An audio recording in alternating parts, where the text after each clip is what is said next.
ನನ್ನ ಗಡಿಯೊಳಗೆ ನನ್ನ ಯುಗದೊಳಗೆ ಇಂಥ ಪ್ರತಿರೂಪ ಇರಲಿರಲೆಮಗೆ ಎಂಬ ಹಿರಿಕನಸ ಕಂಡ ಕೆಂಪೇಗೌಡ. ಕಂಕಣ ತೊಟ್ಟನು ಕೆಂಪೇಗೌಡ.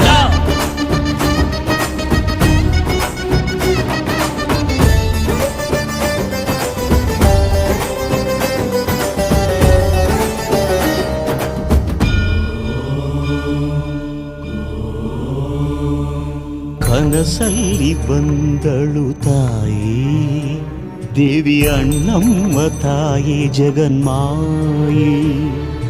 ಗುರಿ ಸೇರು ಉತ್ತರದಾಯಿ ಎಂದು ಬೆನ್ನಿಂದೆ ನಿಂತ ಮಹಾಮಾಯಿ. ಉದಾಯಿಗೊಮ್ಮೆ ಅಡ್ಡು ಬಿದ್ದ ಗೌಡನು ಕಾಲವ ನೋಡಿ ಅಡಿಗಲ್ಲು ನೆಟ್ಟನು.